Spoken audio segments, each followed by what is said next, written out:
Hello दोस्तों, welcome है आपका हमारे यूट्यूब चैनल में। कर्मचारियों, पेंशनर्स और as well as family pensioners और सभी के लिए जितने भी हैं कर्मचारी, पेंशनर्स, राज्य कर्मचारी, सभी के लिए बहुत बड़ी इंपॉर्टेंट खबर लेकर आया हूं। इसमें आपकी 3 इंपॉर्टेंट खबर होंगी। पहले आपकी 18 मंथ्स की डीए और डीआर जो रुका हुआ है उस पर एक बहुत ही अच्छी पॉजिटिव प्रतिक्रिया हुई है, वो भी मैं आपको बताने वाला हूँ। कर्मचारियों, पेंशनर्स और फैमिली पेंशनर्स के लिए बहुत ही अच्छी एक पॉजिटिव साइड्स आई 18 मंथ्स डीए और डीआर को, वो भी मैं बताऊंगा। दूसरा बड़े अपडेट मैं आपको पेंशन में जो इनकम टैक्स से रिलेटेड चीजें हैं वो बताने वाला हूँ। साथ ही साथ तीसरी बड़ी अपडेट होगी वो आपकी पेंशन में एनोमोलीज हैं उनको दूर करने के लिए क्या क्या चीजें की जा रही हैं, वो भी मैं इस वीडियो में बताने वाला हूँ। ये वीडियो थोड़ा सा लॉन्ग होगा लेकिन सारी बहुत इंपॉर्टेंट चीजें होंगी। साथ ही साथ 18 मंथ्स के डीए डीआर पर जो मिनिस्ट्री का जवाब आया वो भी मैं आपको बताने वाला हूँ, इसलिए इस वीडियो को पूरा लास्ट तक देखिएगा। और अगर चैनल पर पहली बार आए हैं तो चैनल को जरूर सब्सक्राइब करिएगा। साथ ही साथ अगर हमारे वीडियोस को देखते हैं आप तो बेल आइकन को भी जरूर प्रेस कर लीजिएगा, तभी आपके पास हमारी वीडियोस की लेटेस्ट नोटिफिकेशन आ पाएगी और आप हमारी वीडियोस को इसी तरीके से आगे भी वॉच कर पाएंगे।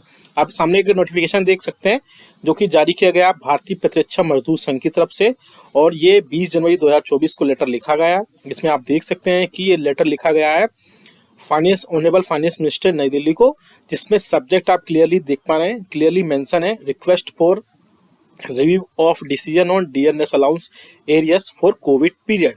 जैसा कि आप सभी को पता है अभी ये नोटिफिकेशन है, मिनिस्ट्री का जो जवाब आया वो भी मैं आपको थोड़ी देर में बताऊंगा। इसके बाद में रिक्वेस्ट की जा रही है ऑनरेबल फाइनेंस मिनिस्टर से कि इसमें जो कोविड के टाइम पे डीए और डीआर का एरियर्स है 18 मंथ्स का उसको रोका गया था उसको दिया जाए। क्या क्या चीजें इसमें लिखी गई हैं देख सकते हैं आप। इसमें थोड़ा सा रीड करके मैं यहाँ पे आपको दिखा देता हूँ। Honorable Finance Minister, I am writing to express my deep concern regarding the decision to withhold the release of 18 months worth of DNS allowances (DA) arrears for central government employees and pensioners as communicated in the Lok Sabha session। तो आप देख सकते हैं कि 18 months का DA और D R का जो एरियर्स है 18 मंथ्स सेंट्रल गवर्नमेंट एम्प्लॉइज और सेंट्रल गवर्नमेंट पेंशनर्स के लिए वो उनका रोका गया था।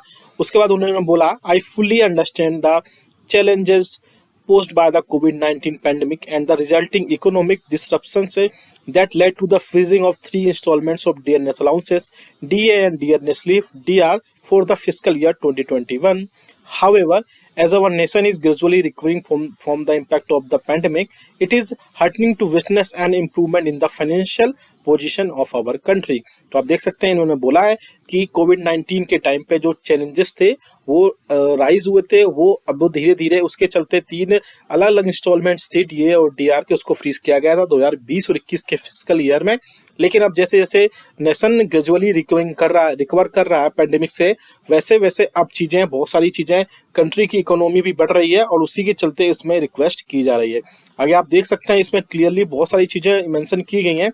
I would like to highlight the significant contribution made by all government employees and retired personnel during the challenging times of the pandemic. Their unwavering dedication and hard work were instrumental in ensuring the smooth functioning of essential services and supporting the nation's fight against COVID-19। तो आप ये बोल सकते हैं, तो आगे बोला जा रहा है इसमें कि कोविड-19 के टाइम पे गवर्नमेंट एम्प्लॉइज ने और रिटायर्ड पर्सनल ने बहुत ज़्यादा जो चैलेंज किया पैंडेमिक को, और उसके बाद में उनका जो डेडिकेशन था काम करने को लेकर के एसेंशियल सर्विसेज में बहुत अच्छी स्मूथ तरीके से कंडक्ट कर पाया कोविड-19 के अगेंस्ट में। आगे उसमें बोला गया considering the improving financial scenario and the pivotal role played by government employees, I kindly request your esteemed office to review the decision on the release of the seized 3 installments of DNS allowances at the upcoming budget session. The accumulated amount, which was temporarily withheld due to the fiscal constraint of the past, can now be disbursed by the deserving beneficiaries. तो उसमें अब request की जा रही है कि जो भी आपका 18 मंथ्स का डीए और डीआर की जो इंस्टॉलमेंट्स हैं वो अपकमिंग यानी आने वाले बजट सेशन में उनको रिलीज किया जाए, जो भी उनको रोका गया था। आगे आप देख सकते हैं इसमें और भी कई सारी चीजें लिखी गई हैं। इसमें I understand that the government has allocated fund to tide over the economic impact of the कोविड-19 pandemic and I believe the that releasing the seized DA areas would contribute the welfare। तो इसमें आप थोड़ा, मैं description में डाल दूंगा, बहुत बड़ा लेटर है, आप डिटेल में पढ़ लीजिएगा। मैं थोड़ा सा ब्रीफ में बता देता हूँ। एक्चुअली बात यह है कि 18 मंथ्स का DAR रोका गया था, आप सभी को पता है। उसके बाद में कई सारी यूनियंस और फेडरेशन लगातार इसके रिगार्डिंग सरकार से बातचीत भी कर रहे थे, लेकिन अब मैं बता देता हूँ सरकार का क्या आंसर आया इस पे। सरकार ने अपने संसद में एक लिखित आदेश में, या बोल सकते हैं अलग अलग टाइम पर भी, गवर्नमेंट ये क्लियरली बोल चुकी है कि 18 मंथ्स का जो DA और DR का एरियर्स है वो नहीं मिलेगा। लेकिन फिर भी यूनियंस और जो फेडरेशंस हैं वो लगातार सरकार से रिक्वेस्ट कर रही है कि सरकार जो है सिचुएशन में आए, ऐसी कि सेटलमेंट की सिचुएशन में आ जाए, या फिर और भी कई सारी चीज़ें हैं कि कर्मचारियों पेंशन्स और फैमिली पेंशन्स का जो 18 मंथ्स का DA और DR का एरियर्स है वो उनको मिल पाए। अगर कर्मचारियों पेंशन्स और फैमिली पेंशन्स की यूनियंस और एसोसिएशंस का जो रिक्वेस्ट है वो वाकई में उनकी जो मेहनत है वो सफल होती है, तो पेंशनर्स को स्पेशली बहुत ज़्यादा फायदा मिलेगा। क्योंकि कर्मचारियों का तो और भी कई सारी चीज़ें, अब जैसे DA और DR 50% क्रॉस करेगा तो एग्जिस्टिंग जो एम्प्लॉयज़ है उनका HRA भी बढ़ जाएगा, लेकिन जो पेंशनर्स और फैमिली पेंशनर्स हैं उनके खाते में कुछ भी नहीं आएगा। तो इसलिए स्पेशली अगर ऐसा वाकई में होता है तो पेंशनर्स और फैमिली पेंशनर्स के लिए बहुत ज़्यादा एक राहत की खबर होगी। और यूनियंस ने यह भी बोला है कि सरकार सेटलमेंट या निगोशिएशंस की सिचुएशंस में आए, अगर गवर्नमेंट एक साथ पैसा नहीं पे कर सकती है तो कई सारी इंस्टॉलमेंट में दे सकती है। अब आगे आने वाले दिनों में देखना होगा कि गवर्नमेंट जो है फाइनेंस मिनिस्ट्री की तरफ से ये जो लेटर गया है इसका क्या आंसर वहाँ से आता है। चलिए दूसरी बड़ी खबर की तरफ लेके चलते हैं।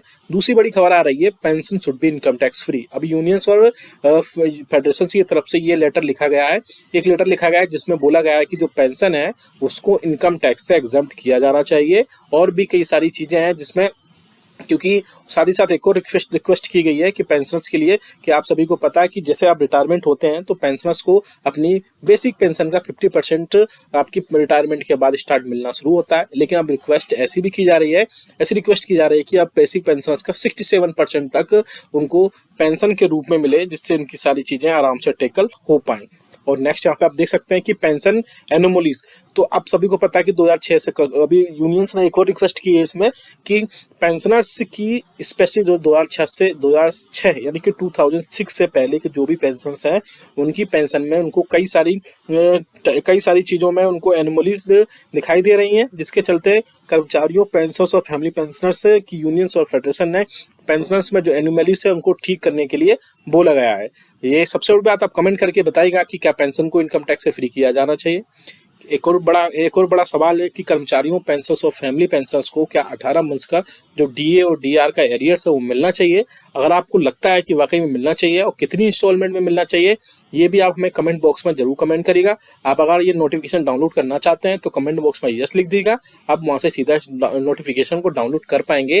और वीडियो अच्छा लगा तो लाइक करिएगा, शेयर सभी के साथ करिएगा। ऐसी न्यूज़, इन्फॉर्मेशन और अपडेट्स के लिए आप हमारे चैनल को भी सब्सक्राइब